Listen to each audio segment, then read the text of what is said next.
मेरा नाम शुभम रॉय है और आप देख रहे हैं एसआर वर्ल्ड ऑफ टेक्निकल। और आज मैं बताने जा रहा हूँ वायरस के बारे में। तो चलिए शुरू करते हैं। तो वायरस क्या होते हैं? तो जो वायरस होते हैं वो मतलब किसी भी कंप्यूटर या इलेक्ट्रॉनिक डिवाइस को इन्फेक्ट करने के लिए बनाए जाते हैं। वायरस एक्चुअल में एक कंप्यूटर प्रोग्राम होता है या फिर एक कंप्यूटर सॉफ्टवेयर भी आप कह सकते हैं, या फिर एक छोटा सा एक कंप्यूटर प्रोग्राम या कंप्यूटर सॉफ्टवेयर, ये सारी चीजें मिलकर एक वायरस बनाती है। तो ये वायरस बनाए क्यों जाते हैं? तो वायरस जो बनाए जाते हैं वो बनाए जाते हैं किसी सिस्टम को इन्फेक्ट करने के लिए, या फिर किसी सिस्टम को हैक करने के लिए, या किसी सिस्टम को स्पाई करने के लिए, किसी सिस्टम में बॉट डालने के लिए। तो एक्चुअली वायरस का कंसेप्ट आया कहाँ से? देखिए, आजकल हम लोग एक डिजिटल टेक्नोलॉजी में रह रहे हैं, ठीक है। अब डिजिटल टेक्नोलॉजी में क्या होता है कि हर एक चीज हमारे कंप्यूटर या सर्वर्स या कहीं ना कहीं डिजिटली फॉर्मेट में स्टोर होती है, चाहे वो आपका बायोमेट्रिक डेटा हो, चाहे वो आपका पर्सनल डेटा हो, या आपका कोई भी किसी भी तरह का आपका कोई भी डेटा हो, वो डिजिटली हर जगह स्टोर है। चाहे वो गवर्नमेंट के पास हो, चाहे आपके पर्सनल फाइल्स एंड सर्वर्स पे हो, चाहे आपके पर्सनल ड्राइवर पे हो, चाहे आपके पर्सनल क्लाउड पे हो, वो चीज डिजिटल फॉर्म में स्टोर है। और वो एक की है आपके पर्सनल लाइफ में जाने की, या फिर किसी भी ऑर्गेनाइजेशन के पर्सनल चीजों में देखने की, या फिर कुछ टॉप सीक्रेट डॉक्यूमेंट देखने की। अब ठीक है, तो अब मान लीजिए कि किसी चीज को हमें कोई कहीं से डेटा लेना है, जैसे मेरे को आपके बारे में डेटा लेना है, या फिर मुझे किसी सीक्रेट फाइल की डेटा लेनी है, तो मैं क्या करूंगा, उस सिस्टम में मैं वायरस डालने की कोशिश करूंगा। अब ये वायरस ट्रांसफर कैसे होते हैं? मतलब कि वो मान लीजिए आपका सिस्टम हैक करना है, तो मैं आपके सिस्टम को हैक करने के लिए वायरस डालूंगा कैसे? पहला सबसे इजी तरीका है, आपका कंप्यूटर नेट से तो कनेक्टेड होता ही होता होगा, जब नहीं भी होता होगा तो उसके कई और भी तरीके हैं, ठीक है।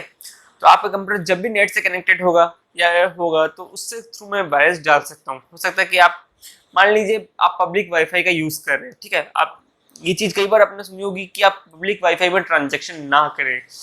ये चीज पब्लिक वाईफाई में हैकिंग सबसे ज्यादा इसलिए होती है, ठीक है। तो पब्लिक वाईफाई में मान लीजिए आपने किसी पब्लिक वाईफाई को कनेक्ट किया, और उसके बाद सिस्टम में एक हैकर का सिस्टम भी है। वो हैकर क्या कर सकता है, जो तो सिस्टम उससे कनेक्टेड है उसका आईपी एड्रेस के थ्रू सिस्टम को इवोक कर सकता है। अब इसमें क्या होगा, जब वो किसी पर्टिकुलर आईपी एड्रेस में अगर को अच्छी सी कोडिंग आती होगी, अच्छी हैकिंग आती होगी, तो वो आपके सिस्टम में जा सकता है, ठीक है। अब ये काम कैसे करेंगे?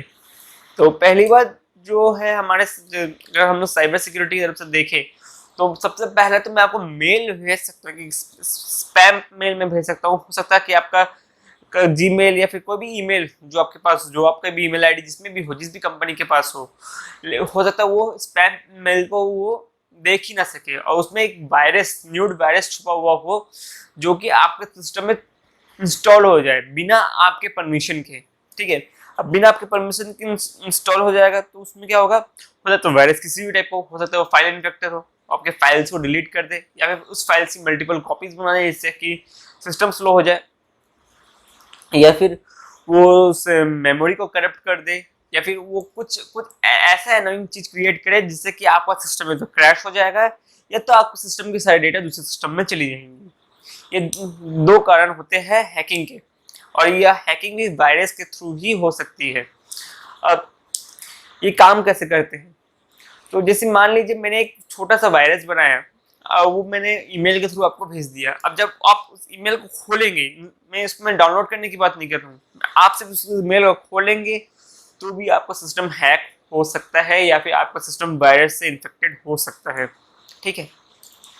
अब दूसरा तरीका क्या है वायरस स्प्रेड कराने का, मतलब कि कंप्यूटर में वायरस देने के लिए? आप मैं हो सकता है कि आप मेरे फ्रेंड हो, या फिर मैं कहीं किसी ऑर्गेनाइजेशन में काम कर रहा हूँ, और मेरे पास पेन ड्राइव में एक वायरस हो, मैंने पेन ड्राइव में कोडिंग कर दी वायरस की, एक प्रोग्रामिंग बना दी, और मैंने उसको उस ऑर्गेनाइजेशन सिस्टम में डाल दिया। तो उस ऑर्गेनाइजेशन का सिस्टम अगर मेन फ्रेम सिस्टम होगा, या फिर बाकी सिस्टम्स को कनेक्ट करता होगा, तो वो सारे सिस्टम को इन्फेक्ट कर देगा एक साथ।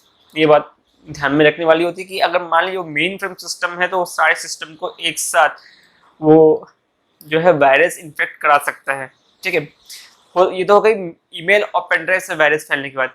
तीसरा वायरस कैसे फैल सकता है? तीसरा वायरस फैल सकता है आप ही के बेवकूफ़ी के कारण, या फिर बेवकूफ़ी मैंने नहीं बोलना चाह रहा हूँ थोड़ा सा आपको, लेकिन आप लोगों के ही परमिशन से कई बार वायरस आपके सिस्टम में आ जाता है। जी हाँ, आप ही के परमिशन से कई बार वायरस आपके सिस्टम में आ जाता है। वो कैसे आता है कि आप मान लीजिए किसी भी साइट में गए, अरे ये सॉफ्टवेयर परचेस करना पड़ेगा हमको, मतलब कोई भी सॉफ्टवेयर आप देखते हैं, अरे ये 500 रुपीज़ का है, अरे ये तो परचेस करना पड़ेगा, अरे ये तो फ्री में मेरे को किसी दूसरे साइट में मिल जाएगा, टोरेंट पे मिल जाएगा, कहीं भी मिल जाएगा, तो आप उसको डाउनलोड कर लेते हैं। ठीक है, अब जब उस सॉफ्टवेयर को आप उसमें रन करते हैं तो हो सकता है कि उसमें वायरस इन्फेक्ट करके दे दिया गया हो। कई बार आपका सिस्टम वार्निंग दिखाता है कि ये अननोन सोर्स से डाउनलोड हुआ है, या फिर अननोन अनऑथराइज्ड, या फिर इसका लाइसेंस नहीं है, तो ये आपके कंप्यूटर को हार्म कर सकता है। लेकिन आप इग्नोर करके रन कर देते हैं, तो उसमें हो सकता है कि वायरस छुपा हुआ हो, और वो वायरस आपके सिस्टम को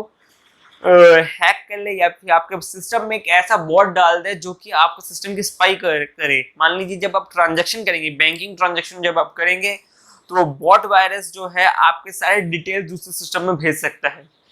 ठीक है, वो आप जो भी कीबोर्ड में टाइप करते हैं, जो भी आप स्क्रीन पे देखते हैं, वो सारे बॉट वायरस दूसरे सिस्टम को वो भेज सकता है, या फिर आपका सिस्टम को क्रैश कर सकता है, या फिर आपने सुना होगा स्निफिंग, या फिर क्या फिशिंग, स्निपिंग एंड फिशिंग आपने सुना होगा। स्निपिंग एंड फिशिंग भी की जा सकती है। एक बार मेरे दोस्त के साथ ऐसा ही हुआ था कि उसने एक अनऑथराइज्ड साइट से एक सॉफ्टवेयर डाउनलोड किया, उसके बाद क्या हुआ, उसका सिस्टम फिशिंग का शिकार हो गया। फिशिंग में उससे बिटकॉइंस पेमेंट मांगेगा, लेकिन उसके कंप्यूटर में ऐसा कोई जरूरी डेटा नहीं था, इसलिए उसने अपने कंप्यूटर को फॉर्मेट करा लिया और उससे ये बच गया, उसे बिटकॉइन नहीं देने पड़े। लेकिन हो सकता है कि आप में कई लोगों के सिस्टम में कोई जरूरी या कॉन्फिडेंशियल डेटा हो जो कि आप डिलीट नहीं कर सकते हैं, और वो आपको नीड है, लेकिन अगर आपका सिस्टम फिशिंग का शिकार हो गया तो आप कुछ भी नहीं कर पाएंगे। आपके पास या तो फॉर्मेट का एक ऑप्शन बचेगा, या तो उस हैकर को बिटकॉइन या फिर जो भी वो चीज डिमांड करेगा वो आपको देना पड़ेगा उसको। ये तो हो गई दूसरी बात। ठीक है, और जो तीसरा और चौथा तरीका है जो जिससे कि थ्रू वायरस फैल सकता है, वो है ऑटोमेटिकली। कई बार हम लोग क्या करते हैं कि रैंडमली कई साइट पे विजिट करते रहता है, हो सकता है उनमें से कोई साइट इन्फेक्ट हो गया हो, तो वो भले ही वो ऑथराइज साइट हो, लेकिन किसी कारण से वो इन्फेक्ट हो गया हो, और उस साइट में जब आपने विजिट किया होगा तो आप उसका कोई एक छोटा सा वायरस का हिस्सा आपके सिस्टम में भी आ जाए। आपके सिस्टम में वो वायरस जब आएगा, हो सकता है वो कई सारे फाइल्स, आपने देखा होगा कई सारे फोल्डर्स की ऑटोमेटिकली कॉपीज बनती रहती है, या फिर ऑटोमेटिकली कुछ फोल्डर्स क्रिएट होते रहते हैं, वो भी एक वायरस ही होता है। वो वायरस छोटा सा वायरस होता है, लेकिन ज्यादातर कई सारे वायरस हार्म कर जाते हैं। इसलिए आपको हमेशा एक प्रोटेक्शन के साथ चलना चाहिए। आप अपने सिस्टम को रेगुलरली अपडेट करते रहिए वायरस से बचने के लिए, ये एक तरीका है। दूसरा तरीका ये है कि आप एंटीवायरस का यूज़ कीजिए, अच्छे एंटीवायरस का, ना कि जो आपको फ्री में डाउनलोडेबल मिलते हैं उसको। अभी बीच में एक एंटीवायरस था जो कि बैन कर दिया गया, भले वो फ्री था लेकिन वो बैन कर दिया गया क्योंकि वो आपके डेटा को ले रहा था बिना आपके परमिशन के। तो इस तरह के एंटीवायरस आपको बचना है, आपको जेन्युइन ऑथराइज्ड एंटीवायरस ही अपने सिस्टम में डलवाना है जिसका लाइसेंस की आपके पास हो। ठीक है, अब इन तरीके से वायरस से थोड़ा सा क्योर किया बचा जा सकता है, लेकिन आप अगर समझदार रहे तो आपके सिस्टम में वायरस नहीं आएगा। अगर आप अनऑथराइज साइट्स पे नहीं जाते हैं, अगर आप इनलीगल एक्सेस नहीं करते हैं, और अगर आप इनलीगल डाउनलोड्स, यानी कि जिस साइट से डाउनलोड करना मना है, हमें हमें अनऑथराइज साइट से डाउनलोड करना मना है, और अगर हम फ्री वर्जन के पीछे किसी भी साइट में जाकर अगर सॉफ्टवेयर डाउनलोड करते हैं तो आपके सिस्टम में वायरस आ सकता है। कई वायरस ऐसे होते हैं जो एंटीवायरस भी डिटेक्ट नहीं कर सकता है, कई सारे वायरस ऐसे होते हैं जो एंटीवायरस डिटेक्ट नहीं कर सकता है, और आपके सिस्टम में कई सालों तक रह सकते हैं आप बिना आपके परमिशन के। हो सकता है कि वो आपके डेटा को कब का बाहर भेज चुका हो, आपके क्रेडिट कार्ड के डिटेल्स, डेबिट कार्ड के डिटेल्स, कैश पेमेंट की डिटेल्स, सारी चीजें हो सकता है बाहर चली गई। इसलिए आपको ये चीजों से सावधान रहना है। और हाँ, साल में एक बार जरूर अपने सिस्टम को फुल फ्लश या फॉर्मेट करा लीजिए अपने डेटा बैकअप लेने के बाद। ठीक है, आपकी जो जरूरी डेटा है उनको लेने के पूरे सिस्टम को एक बार क्लीन करा लीजिए और उसको फॉर्मेट करा लीजिए, जिससे कि क्या है कि आपका सिस्टम फिर से एक रिफ्रेश हो जाता है, और अगर कोई भी वायरस का इन्फेक्शन होगा तो वो हट जाएगा। तो आज के लिए इस वीडियो में इतना ही। जय हिंद, वंदे मातरम। और हाँ, एक जरूरी बात, मेरे दूसरा channel technical knowledge with SR में गिव अवे